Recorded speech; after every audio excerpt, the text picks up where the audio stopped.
하나님의 말씀 봅시다. 로마서 1장 15절에서 17절입니다. 자, 같이 읽겠습니다. 그러므로 나는 할 수 있는 대로 로마에 있는 너희에게 복음 전하기를 원하노라. 내가 복음을 부끄러워하지 아니하노니 이 복음은 모든 믿는 자에게 구원을 주시는 하나님의 능력이 됨이라. 먼저는 유대인에게요 그리고 헬라인에게로다. 복음에는 하나님의 의가 나타나서 믿음으로 믿음에 이르게 하나니 기록된 바 오직 의인은 믿음으로 말미암아 살리라 함과 같으니라. 아멘. 기도하겠습니다. 하나님, 이 땅에 참 심각한 문제들이 많이 있습니다. 이 문제들을 잘 풀어갈 수 있는 저희들 되게 하시고, 교회들이 정말 저출산을 정말 이렇게 이겨내고 이 땅에 풍성한 아이로 가득 차게 하는 축복의 원동력이 되게 해 주시옵소서. 감사한 곳에 우리 이영규 장로님, 정순희 권사님 두 분이 주의 교회에 등록했습니다. 우리 교회에 등록해서 한 가족으로 정말 아름답게 교제하고 나누고 하나 되어지는 놀라운 은총 내리워 주시옵소서. 교회 안에서 정말 믿음으로 하나 되어지고 아름다운 교제를 통해서 주의 교회 더 큰 일꾼 또한 되게 해 주시옵소서. 오늘 이 시간 말씀을 나눕니다. 말씀이 우리에게 힘이 되게 하시고 말씀의 능력 안에서 우리의 삶이 아름답도록 인도해 주시옵소서. 감사드리고 예수님의 이름으로 기도드립니다. 아멘. 우리 옆분과 한번 인사합시다. 축복합니다. 사랑합니다. 잘 오셨습니다. 여러분들 정치인들 싫죠? 정치를 다 싫어요. 혹시 여러분 자녀를 정치인으로 키우고 싶은 사람이 있습니까? 사기꾼으로 키우겠다고 한 말과 동의합니다. 저는 정치인 참 별로 안 좋아합니다. 멀쩡한 사람도 정치한다고 들어가면 이상하게 사람이 바뀌더라고요. 그래서 나도 제가 좋아하는 사람들 있잖아요, 개인적으로. 또 주변에도. 근데 그런 사람들이 가끔 정치한다고 이렇게 딱 나서면 항상 사람이 좀 이상해져요. 그래서 이게 정치는 아주 그냥 정말 나쁜 곳이구나.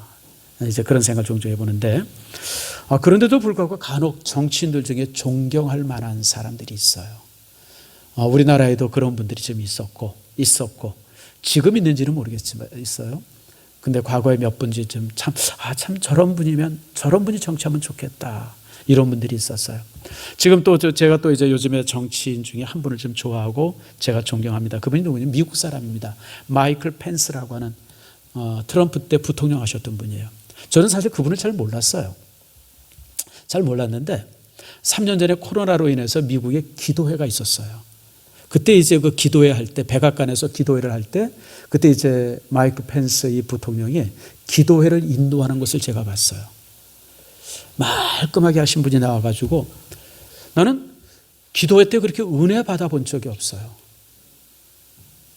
얼마나 그분이 진지하게, 얼마나 참 그렇게 기도회를 인도했는지 목사님보다도 훨씬 기도회를 잘 인도했어요. 그래서 아니 저런 사람이 있었네, 트럼프 밑에. 트럼프는 사실 사기꾼 아닙니까? 실제 월스트리트 저널에서 트럼프의 모든 연설을 분석했는데 트럼프의 언어 중에 75%가 거짓말이랍니다.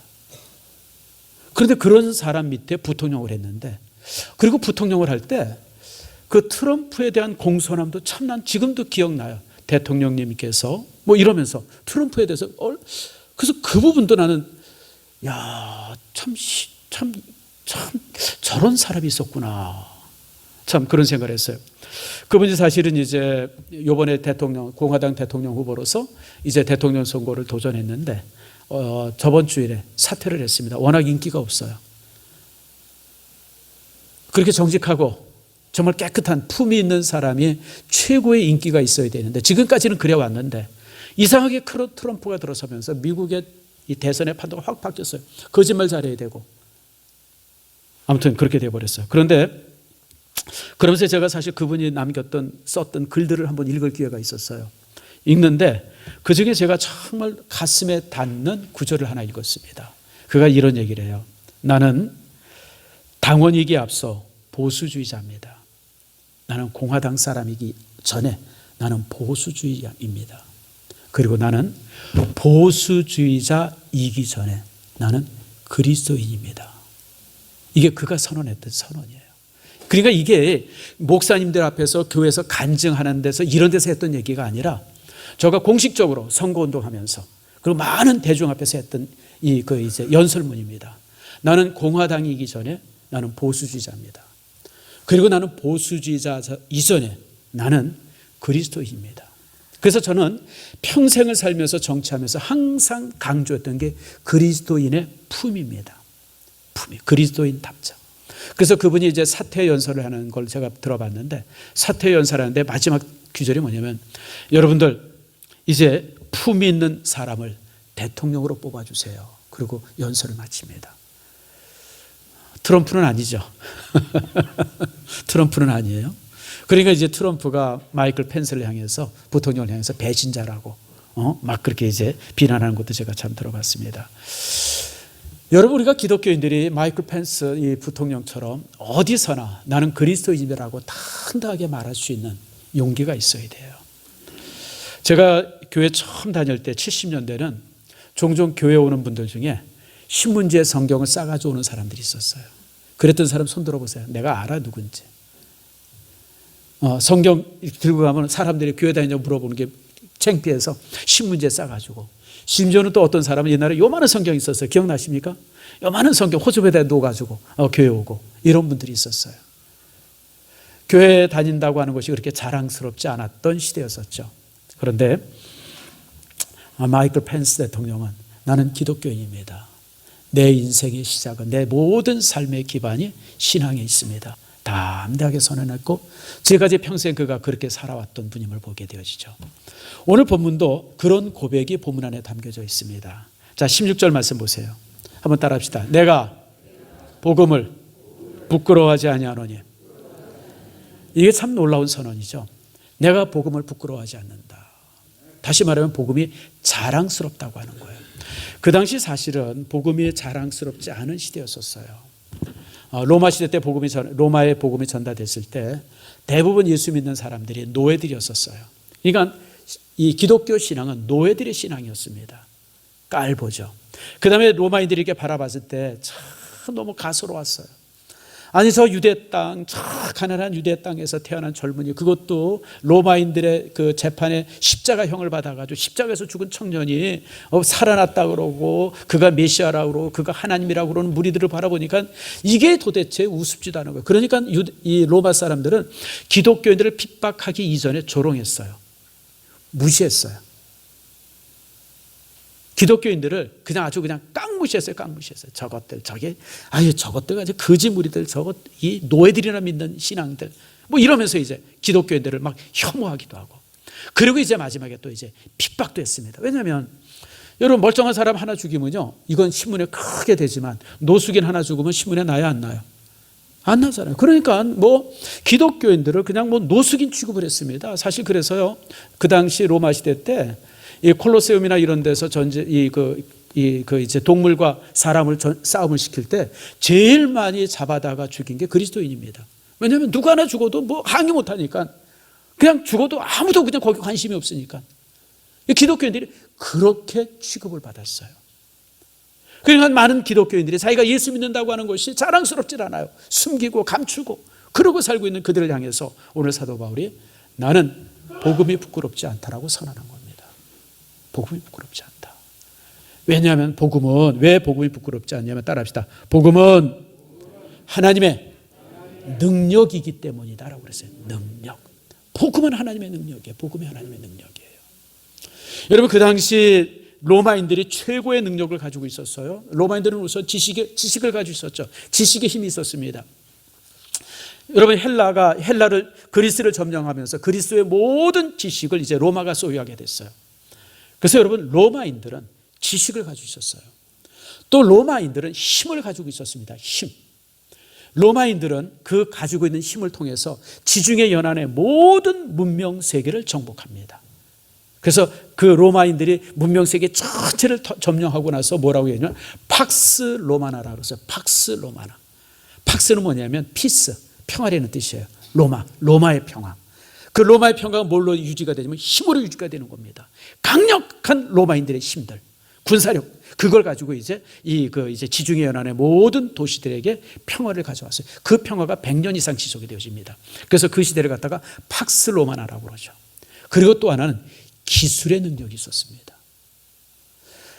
여러분, 그 로마가 지금부터 2000년 전에 로마에다 많은 건물들이 세워지는데요. 그 건물들이 지금까지도 그대로 서 있는 건물들이 있습니다. 그 중에 가장 놀라운 건물이 두 개가 있는데 첫 번째는 콜로세움이고 두 번째는 판티온입니다. 로마 가보신 분 한번 손 들어보세요. 로마 여행하셨던 분. 예, 그래도 사부 예배는 조금 좀 계시네. 3부 예배 때는 몇 명 없더라고요. 그래서 우리 신성교회가 왜 이런가. 꼭 갔다 오세요, 여러분들. 로마는 꼭 봐야 돼요. 살아생전 꼭 봐야 될 곳이 중국의 장각의 유럽의 로마입니다. 장각에는 하나님의 창조 중에 최고의 창조를 볼 수 있고요. 중국의 로마는 인간이 만든 최고의 것을 볼 수 있는 게 로마입니다. 로마를 보고 나면요, 그 다음 모든 유럽은 다 시시합니다. 다 이미테이션이기 때문에 그래요. 근데 여러분, 이 콜로세움이나 판테온이 유명한 이유가 두 건물은 세멘트로 지어진 건물입니다. 이거 안 놀래네. 여러분, 우리 건물이 세멘트로 지어지잖아요. 이 건물. 근데 이 세멘트가요, 몇 년 가는지 아세요? 100년 못 갑니다. 50년 정도 굳어지다가 50년 지나면서부터는 이게 굳어지는 것이 조금씩 이렇게 되게 해서 100년 되면 무너집니다. 지금 이제 요즘에 보면 무슨 그 신도시 특별법이라는 거 만든다고 지금 계류 중인 거 여러분 아시죠?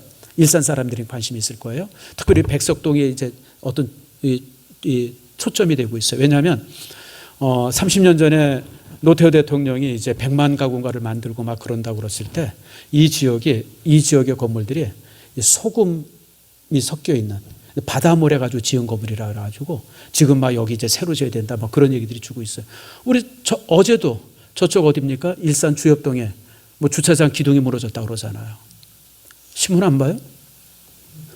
지금 그러고 있어요. 그러니까 이제 신도시 새로 이제 특별법 해야 된다 그래가지고 지금 이제 막 그러고 저러고 있어요. 근데 여러분, 로마인들에 의해서 만들어진 건물은 2000년이 됐는데도 견고합니다.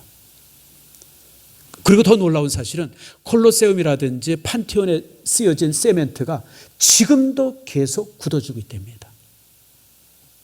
근데 이거를 지금 현대인들이 아무리 하려고도 이 배합의 비밀을 몰라. 세멘트라는 건 단순해요, 여러분들. 석회석 이제 이렇게 고열로 했다가 가루 내고. 여러분, 세멘트가 석회석 부신 거예요. 그 다음에 거기다 뭐 섞어요? 물 섞고, 모래 섞고, 자갈 섞고, 그리고 중간에 이제 뼈대로 이제 이렇게 철근 넣고. 그래가지고 세멘이 되잖아요. 근데 지금 만든 세멘트가 100년을 못 가는데 더 놀라운 것이죠. 더 놀라운 건 이제 여러분들이 이제 이스라엘 가서 보면 안 돼. 이스라엘에 가서 보면 가이사라 지방이 있어. 거기 로마 총독이 있던 곳입니다. 가이사라가. 거기에 이제 항구를 만들었습니다. 항구를 만들었는데 항구의 기둥을 뭘로 만들었냐면 세멘트로 만들었습니다. 이제 바깥에 나온 기둥이 아니라 물속 기둥을 세멘트로 만들었어요. 근데 여러분, 2000년이 지나 있는데도 그 세멘트가 여전히 견고하게 굳어져 있어요. 지금 그 기둥이 아직도 남아있어요. 여러분들 한번 가보세요. 이거는 세계적인 불가사의 중에 하나입니다. 아니, 어떻게? 돌도 아니고 그냥 돌도 거기 넣으면 부식돼서 없어질 텐데 그 세멘트가 2000년이 지났는데도 지금도 여전히 굳어주고 있다고 하는 사실 앞에 이게 이제 로마가 준 기술력이에요. 로마는 이런 대단한 나라라고 하는 것을 로마인들이 자랑하고 있었어요. 기술력이 세계 최고, 건축도 세계 최고고, 지식도 세계 최고고, 힘도 말할 수 없이 최고고, 이게 로마다 그러는데 오늘 사도 바울은 아주 쉽게 얘기하면 그거 개뿔도 아니야. 우리는 하나님의 능력이 있어. 하나님의 능력이 있어. 그게 복음이야. 그렇기 때문에 저는 인간이 가지고 있는 힘이나 무력이 그것들 다 죽이고 파괴하는 힘들이지만 하나님의 힘은 창조하고 살리는 힘이야. 그 힘을 복음이 가지고 있어. 그걸 말하고 있는 것이 본문의 내용입니다. 여러분, 복음은 모든 것을 순간에 바꿔놓고요. 여러분, 복음은 모든 것을 새롭게 하는 능력이 있습니다. 복음은요, 세상을 새롭게 합니다. 여러분, 지도를 해놓고 딱 펴놓고 봐보세요. 복음을 가지고 있는 나라들은 언제나 선진국입니다. 이게 놀라운 사실이 복음에 가지고 있는 힘입니다. 여러분, 우리가 복음의 힘이 얼마나 대단한가라고 하는 것을 보면 우리나라를 보면 알 수 있어요. 우리나라가요, 여러분, 지금까지 대한민국의 반만년의 역사라고 그러지만 어쨌든 우리가 이제 그렇게 다들 반만년의 역사 그러죠. 이 긴 역사를 통해서 세계 앞에 당당히 섰던 유일한 세기가 바로 이제 지금 21세기입니다. 그 이전까지 19세기 그리고 20세기 초반까지는 우리나라는 말할 수 없이 가난하고 보잘것없는 나라였었어요. 여행을 가도 대한민국 사람은 알아주지도 않고 보지도 않고, 지금은요 여행 한번 가보세요. 제가 어제 여행 이제 유튜브를 하나 봤는데, 어디 가서 러시아 가가지고 뭐 얘기하다 내가 한국 사람입니다 그랬더니 그 종업원들이 세 마디를 해요. 오빠, 언니, 사랑해요. 그러니까 이 세 마디가 어디서나 해야 돼요. 어디서나 해요. 그러니까 한류가 그렇게 대단해진 거예요. 근데 여러분, 대한민국이 이렇게 바뀐 이유가 뭐 같아요? 똑똑해서 그래요? 어떤 사람들은 그래요. 한국 사람들이 노마드 정신이 있고 한국 사람들이 뭐 특별히 똑똑하고 뭐 체질이 다르고. 거짓말이에요. 아니 그러면 이 한국 사람이 조선시대 때는 뭐 딴 데서 살았었어요? 고려시대 때는요? 신라시대 때는? 똑같은 한민족이에요 여러분들. 그 사람이 근대에 와가지고 지금 이렇게 잘 살기 시작해요. 이게 원인이 뭐냐는 거예요. 원인이 뭐냐는 거예요. 어떻게 지금까지 샤머니즘이 지배했던 3000년, 불교가 지배했던 1000년, 그 다음에 이제 유교가 지배했던 600년, 이 긴 세월 동안 이 조선 반도에 살았던 사람들이 그렇게 가난하고 찌질하고 모자르고 침략당하고 매맞고 매일 부서지고 깨지고 그러던 사람이 어떻게 이 세계에 와가지고 저렇게 세계에서 가장 대단한 민족으로 불뚝서게 되어졌냐는 거예요. 이게 뭐 때문에 그러냐는 거예요. 왜 그런지 아세요? 우리나라의 새로운 사상이 우리나라를 지배했기 때문에 그렇습니다. 새로운 사상이 뭔지 아세요? 그게 성경이에요. 여러분, 우리 이 성경을 우리는 신앙을 가지고 받아들이고 있어요. 그래서 성경 우리의 믿음의 내용이죠. 근데 여러분, 대한민국이라는 나라는 성경을 사상으로 받아들이고 있습니다. 우리가 살고 있는 이 대한민국이라는 나라가 기독교의 가치가 이 나라를 지배하고 있습니다. 이게 다른 거예요. 이게 다른 거예요. 이게 왜 가능하냐면, 여러분 130년 전에 복음이 들어오면서 그때부터 이제 교회가 어떤 것이다, 교회 가치다 그러면서 여러분 이 신앙이 민중 속에 깊이 파고 들어가서 일제시대 때 사실 교회가 우리나라의 어떤 그 지식인들, 가치들 이런 것들을 형성하는 어떤 그 이 흐름이 됐어요. 그래서 일제시대 때 움직였었던 대부분의 지식인들은 크리스찬들이었습니다. 그리고 이제 해방이 되어지죠. 해방되어지고 나서 이제 이 국회를 구성을 했어요. 그걸 갖다 재헌국회라고 합니다. 재헌국회에서 국회를 만들었어요. 그리고 그 재헌국회에서 이제 뭘 만들었냐? 헌법을 만들었습니다. 헌법, 대한민국이 가진 헌법은 철저하게 성경의 사상을 기초로 하고 있습니다. 그러니까 성경, 이 헌법 안에 구원이라는 말 없어요. 예수라는 말 없어요. 하나님이라는 말 없어요. 그런 거 다 없는데도 불구하고 성경에 가지고 있는, 그러니까 성경에 가지고 있는 가치와 사상이 우리나라 헌법에 그대로 다 녹아져 들어가고 있습니다. 그러니까 우리나라 사람들은요, 우리 대한민국 사람들은 불신자든 신자든 상관없이 성경의 가치와 사상 안에서 살아가고 있습니다. 자 보세요. 근면한 것들, 열심히 사는 것들, 정직한 것들, 바르게 살아가는 것들, 거짓말하지 않는 것들, 그 다음에 이제 무슨 뭐 이렇게 이타적인 어떤 삶들, 이런 수많은 가치가 어디에 있냐면 성경 안에 있습니다. 만약에 대한민국 사람들이 특별하고 뭐 지도자가 특별해서 잘 산다 그러면요, 북한도 우리랑 똑같이 잘 살아야 돼요. 그렇잖아요, 여러분들. 북한은 딴 나라 사람입니까? 특별히 남남북녀라 그랬는데, 여러분 북한 사람들 한번 상대해 보셨어요? 저도 가끔 이제 북한 사람 만날 기회가 있어요. 탈북자나 이런 사람들 똑똑해요. 말 되게 잘해요. 실질적으로 군인들도 이렇게 보면요, 여러분 우리들보다 개인적으로 능력은 훨씬 더 뛰어날 수 있답니다. 못 먹어서 키도 작고 가지고 있는 무기가 변변치 않아서 저러고 있죠. 실제 북한 사람들이 우리에 비해서 모자를 게 하나도. 근데 북한은 뭐가 지배해요? 공산주의 사상이 지배하는 나라예요. 그러니까 해방 딱 되어지고 나서는 북한에 여러분 대부분 군수공장이라든지 수풍발전소라든지 이런 산업단지가 다 북한에 있었어요. 그래서 북한이 우리보다 훨씬 잘 살았습니다. 그 다음에 만주 쪽에서 독립운동하던 사람들이 다 북한에 내려왔습니다. 그래서 북한군이 그래서 셌던 거예요. 독립운동하던 사람이 다 북한에 왔기 때문에. 그러니까 6.25 전쟁 딱 터졌을 때 파죽지세가 돼서 내려왔던 거예요. 왜냐하면 일본군이랑 싸웠던 백전도장이 다 북한군이었으니까. 남쪽은 뭐밖에 없어요? 뭐 그냥 거시기 한 사람들밖에 없으니까 그냥 뭐 게임이 안 됐죠. 상대가 안 됐죠. 산업도 맞죠. 그래서 여러분들 실질적으로 통계를 보면 70년도까지는 우리나라보다 북한이 훨씬 GDP가 높았습니다. 훨씬 잘 살았습니다. 70년대 넘어서면서부터 이제 나라가 달라지기 시작했죠. 그래서 여러분들 사상이 어떤 사상이 그 사회를 지배하느냐가 이렇게 중요한 거예요. 그러니까 이 대한민국 안에 그리스도인들은 우리 개신교인들과 천주교인들 앞에서 한 1,400만, 1,500만 정도 되는데 전체 인구의 4분의 1은 성도입니다. 근데 나머지 4분의 3도 성경적 사상 안에서 살고 있습니다. 이게 이제 대한민국이 이만큼 복받게 되어진 이유인 거예요. 그래서 여러분들, 복음은 능력이에요. 하나님의 능력입니다. 그 반만 년 동안 그렇게 가난하게 살고 찌질이처럼 살았던 대한민국 사람들이 여러분 복음이 들어오면서 그 복음의 사상을 받아들이면서 복음의 가치를 받아들이는 사회가 되어지면서 지금 이런 건강한 사회를 만들 수 있었던 겁니다. 이게 얼마나 놀랍습니까? 그렇죠? 자, 그러면서 또 사도 바울은 이렇게 말합니다. 자, 하나님의 능력인데 무슨 능력이냐면 따라합시다. 구원을 주시는 하나님의 능력이다. 구원을 주시는 하나님의 능력이라는 거예요. 구원. 여러분, 사람 누구도 스스로 이제 구원받을 수가 없죠. 구원이 여러분들 하나님만이 우리에게 주실 수 있는 능력입니다. 모든 종교와 모든 사회의 궁극적인 목표가 있습니다. 우리의 기독교인의 궁극적인 목표는 뭐죠? 구원입니다. 자, 그러면 불교의 궁극적인 목표는 뭡니까? 우리 가까운 종교가 불교 아니면 해탈입니다. 공산주의의 궁극적인 목표는 뭡니까? 공산사회입니다. 지금 우리가 자본주의라고 하는 그 체제 안에 있죠. 자본주의의 궁극적 목표는 뭡니까? 복지사회죠. 다시 말하면 말은 다 달라요.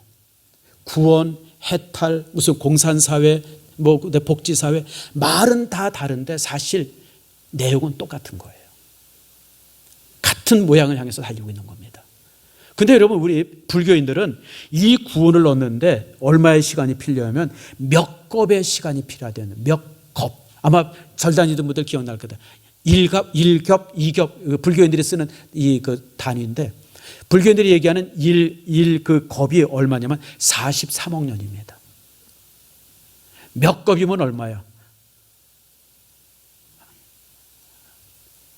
도대체 얼마나 살았다 죽었다 해야 해탈이 돼요? 이건 해탈이 없다는 얘기랑 똑같은 거예요. 공산주의가 최고 좋은 공산사회를 만들게 되는데 여러분 지금 보세요. 러시아를 보시고 중국을 보시고 북한을 보세요. 다 같이 못 사는 지옥 같은 사회를 만드는 게 공산주의 아닙니까? 사회를 바꾸지 못하죠. 자본주의도 마찬가지죠. 우리나라도 자본주의 사회인데 시간이 지나가면 갈수록 이게 이제 더 좋은 복지국가가 되기보다는 가난한 사람과 부유한 사람들의 이 계층의 간격이 더 넓어지는 것을 우리가 보게 되어지죠. 조직도 그렇고 사회도 그렇고 국가도 그렇고 진정한 구원을 이룰 수 있는 것은 세상에 아무것도 없어요. 목표는 비슷하게 가져요. 인간이 다 같이 잘 살고 평화롭게 살고 정말 행복하게 살 수 있는 목표는 다 갔는데 실질적으로 공산주의나 자본주의나 불교나 여러분 무슬림 종교 같은 것도 무슬림도 동일한 목표를 갖거든요. 무슬림도요, 여러분 천국 가는 게 목표예요. 근데 여러분 지금 가자 지구 전쟁 나는 거 보시잖아요. 이 땅에서 가장 불쌍하게 사는 사람들이 여러분 무슬림들이에요. 제가 어제 글을 하나 읽었어요. 신문에. 아버지가 딸이 죽는 것이 고맙다고 하는 글을 실었어요. 아니, 딸이 폭탄에 맞서 죽었는데 고맙다고, 죽어서 고맙다는 거예요. 이게 뭔 소리야? 그리고 제가 자세히 읽었습니다. 내용은 이런 거예요. 그 아이가 살아봤자 사는 세상 자체가 지옥인데 이런 지옥 같은 세상에 계속 평생을 사는 이보다 이렇게 어려서 일찍 죽은 게 얼마나 고마운지 모르겠다고. 가자 지역에 사는 그 팔레스타인 사람의 아버지가 딸의 죽음을 보고 고백했던 내용이에요. 글이에요. 제가 그걸 어제 읽으면서 가슴이 얼마나 서늘했는지. 지금 무슬림들은 그런 세계를 살아요, 여러분들. 근데 구원을 주실 수 있는 건 누구밖에 없어요? 하나님 한 분밖에 없어요. 복음밖에 없어요. 그래서 복음이 위대한 거예요. 그래서 복음은 부끄러운 것이 아니고 복음은 자랑스러운 것이고 위대한 것이고 하나님의 능력이 되는 거예요. 뿐만 아니라 복음은 또 17절에 이렇게 말합니다. 자, 우리 17절을 같이 읽어봅시다. 시작. 복음에는 하나님의 의가 나타나서 믿음으로 믿음에 이르게 하나니 기록된 바 오직 의인은 믿음으로 말미암아 살리라 함과 같으니라. 따라합시다. 의인은 믿음으로 말미암아 살리라. 자, 여러분 이게 또 중요한 거예요. 우리가 구원을 받으면 하나님께서 우리를 향해서 선언하십니다. 죄 없다고 선언합니다. 우리가 예수를 믿는 그 순간 구원받습니다. 그래서 하나님께서 우리를 향해서 말합니다. 병가봐, 너는 죄가 없다. 유영준 집사, 너 죄가 없어. 하나님이 선언했어요. 근데 유 집사 죄 있어요, 없어요? 내가 다 아는데 여전히 안에 죄가 있어요. 곽권사 몰래 감춰둔 삥땅 친 돈도 있고 안 받은 모든 남자가 동일한데 그 다음에 어디 가서 거짓말도 하게 되고 욕도 하게 되고 싸우게 되고. 여러분, 이게 우리 믿는 사람들의 가장 큰 딜레마가 이거예요. 하나님으로부터 의롭다함을 받았는데 문제는 의롭다는 삶이 행해지질 않는 거예요. 의로운 사람으로서 살아야 되는데 정말 거짓말도 아주 어떤 그냥 정말 무음한 삶을 살아야 되는데 이게 안 사라지는 거예요. 아무리 노력하고 애써도 이게 잘 안 되는 거예요. 그래서 여러분들 중세 시대 때 이 그 수도사들은 이 수도를 통해서 이걸 하려고 애를 썼어요. 그래서 수도원에 들어가 가지고 그냥 뭐 무언 수행이죠. 말하지 않고 한 5년씩도 있어보고 그냥 뭐 이런 거 저런 거 그냥 뭐 고행도 하고 기도도 하루에도 5시간씩 하고 노동도 하루에 10시간씩 하고 막 그러면서 고행했는데 그런다고 변하질 않는 거예요. 제가 목양을 지금 이제 목회를 꽤 오래 했어요. 제가 이제 79년도에 교육전도사가 됐으니까 여러분 지금 제가 몇 년이에요? 45년을 교육자 생활했잖아요. 참 하나님께서 이렇게 오랫동안 교육자 생활하게 해주셨어요. 근데 여러분 긴 세월 동안 하면서 제가 깨달은 게 몇 가지가 있어요. 사람에 대해서 깨달은 게 있어요. 이거 여러분 기억해야 합니다. 꼭 기억하세요. 따라합시다. 사람은 안 변한다. 사람은 절대 안 변합니다. 내가 지금까지 살아보면서 사람 변하는 걸 못 봤어요. 그래서 우리나라 속담도 있죠. 머리 까만 짐승은 어떻게 하지 말아라? 뭐 하지 말아라? 네, 머리 까만 짐승은 안 변한다는 거예요. 사람은 안 변하는 거예요. 또 허연 사람도 있는데 뭐 동일한 겁니다. 까만 사람은 안 변해요. 제가 전에 한번 제 후배 목사 저보고 그러더라고요. 목사님 누가 저기 변했습니다 나고 그러더라고요. 그래서 야 이 사람아 너 사람 변하는 거 봤어? 그냥 꼬리 감추는 거야. 지금 그렇게 살면 사람들이 자꾸만 싫어하고 참 그러니까 꼬리 감추고 변한 척 하는 거지 사람 안 변해. 그러니까 우리 모든 아내들 따라합시다. 잔소리하지 말자. 권사님 크게 따라하세요. 잔소리하지 말자. 누구한테? 남편한테. 여러분 잔소리하지 마세요. 잔소리해서 남편 변한 사람 있으면 한번 손 들어보세요. 난 아내 잔소리 때문에 변했다. 내 평생 한 사람도 본 일이 없어요. 잔소리하면 그 잔소리 때문에 본인도 맘 상하고 듣는 사람도 맘 상해요. 그러니까 잔소리하지 마세요. 남편도 마찬가지예요. 결혼하고 보니까 생각지도 않은 습관이 있어요. 고치라고 그러지 마세요. 못 고쳐요. 죽어도 못 고쳐요. 죽을 때까지 가지고 사는 거예요. 그러니까 저런 사람이구나. 그리고 인정하고 서로 살아야 돼요. 괜히 잔소리하면 서로만 나빠져요. 그러니까 여러분 사람은 안 변합니다. 자, 한번 또 따라합시다. 그러나 사람은 변한다. 근데 사람이 변해요. 놀랍죠? 세상에서는 그 어떤 교육을 가지고도 사람은 바뀌지 않는데 성령 안에 있으면 사람이 바뀌어요. 근본부터 바뀌어요. 지금 여러분이 그런 사람이잖아요. 여러분 옛날에 어땠던 사람이에요? 내가 다 알아요, 여러분들. 근데 여러분 신앙 안에 있으면서 우리 삶이 저도요 사실 내가 가끔 그런 생각을 해봐요. 우리 집사람이랑도 얘기해보고도 하고 친구랑도 그러니 내가 만약 예수 안 믿었으면 난 지금 뭐 했을까? 희한했을까? 우리 집안의 내력으로 술 잘 먹었을 거고 뭐 담배도 우리 엄마 아버지가 아무튼 술 담배 아무튼 일가견이 있는 분이기 때문에 제가 전에도 한번 얘기했잖아요. 우리 어머니 아버님이 담배를 많이 피셔가지고 담배 냄새가 싫지 않아요. 어려서부터 저도 인이 bek혔어요. 인이 bek혀가지고 누가 담배 피고 지나가면 냄새가 향긋해요. 참 그러니까 하도 어렸을 때 그냥 이 토끼굴 그러니까 너구리굴 같은 데서 살아온 거예요. 그냥 다들 그렇잖아요. 다들 뭐 웃긴 왜 웃어요? 뭐 여러분 집안은 특별해요. 다 그래요. 술도 마찬가지고 우리 아버지 아침에 짝 일어나시면 소주 한 병 드셔야 하루를 시작하셨어요. 그러지 뭐 그게 어디 가겠어요. 그게 자식에게 그대로 다 오지. 근데 그런 걸 다 하나님께서 끊어주셨어요.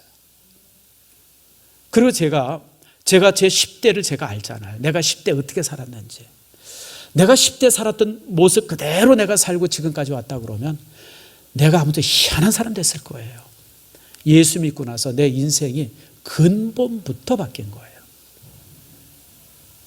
그래서 여러분들 사람은 바뀌어요. 뭐가 바뀌어요? 복음이 바꾸는 거예요. 그래서 복음은 능력인 겁니다. 어떤 것으로도 사람은 바꾸지 못하지만 그러나 복음은 바꾸지 않을 게 없어요. 복음의 능력이 모든 것을 바꾸는 거예요.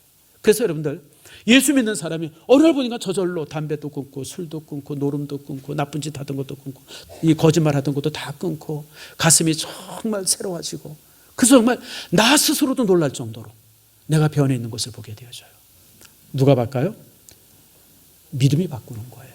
성령이 나를 역사할 때 이런 놀라운 변화가 내 안에 일어나는 겁니다. 그래서 저는요 어떤 사람이 가끔 그런 얘기를 해요.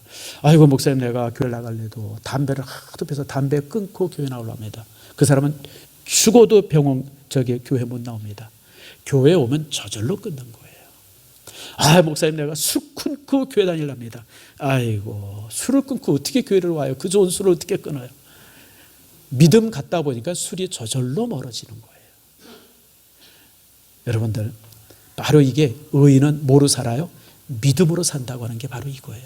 우리의 의로운 삶은 우리가 노력하고 애쓰고 땀 흘려서 만들어지는 것이 아니라 무엇이 만들어요? 복음이 만들고 성령이 우리를 만들어가는 겁니다. 그렇게 우리가 오늘 복음을 전도를 하는 것은 내가 누구를 전도하는 것은 단순히 예수 믿어라가 아니에요. 예수를 믿는 동시에 그 사람이 예수를 받아들이는 동시에 그 인생이 바뀌는 권세를 전해주는 거예요. 그 삶 전체를 뒤바꿀 수 있는 능력을 전해주는 겁니다. 그게 바로 전도입니다. 그러니까 여러분들 전도할 때 이러고 전도하지 마세요. 이러고 전도하지 마세요. 오늘 여러분 전도할 때 어깨 딱 피세요. 허리 딱 꼿꼿이 피고 예수 믿으세요? 어디 쳐다보고? 눈 쳐다보고. 괜히 무슨 죄인이 뭐 하는 것처럼 이러지 마시고. 그거 왜 그래요? 우리가 복음을 전하는 거에 그 인생이 얼마나 큰 축복인데 이 축복을 전하는데 우리가 왜 죄인처럼 해요? 당당해야 되고 이것이 당신의 삶을 어떻게 변화시킬 것인가를 이렇게 알려줘야죠. 이게 전도입니다. 사랑하는 성도 여러분 말씀을 한 절 보고 제가 이제 마칩니다. 마태복음 10장 32절 말씀이에요. 같이 한번 읽읍시다. 시작. 누구든지 사람 앞에서 나를 시인하면 나도 하늘에 계신 내 아버지 앞에서 그를 시인할 것이요. 누구든지 사람 앞에서 나를 부인하면 나도 하늘에 계신 내 아버지 앞에서 그를 부인하리라. 이 얘기는 얘기입니다. 내가 교회를 자랑하고 내가 하나님을 자랑하고 내가 복음을 자랑하면 예수님께서 하나님 앞에서 나를 자랑한다는 거예요. 목사님 병가비가 얼마나 괜찮은 사람인 줄 아세요? 얼마나 훌륭한 사람인 줄 아세요? 하나님께서 그렇게 나를 사랑해 주시겠다는 거예요. 근데 내가 만약 복음을 부끄러워하면 예수님도 하나님 앞에서 내 이름을 부끄러워한다는 거예요. 사랑하는 성도 여러분 오늘 이제 전도의 시간에 여러분들이 정말 당당하게 전도함으로써 예수님께서 여러분을 자랑스럽게 여기는 정말 예수님께서 여러분을 정말 하나님 앞에서 아름답게 여기는 그런 축복이 여러분 속에 있기를 축원합니다.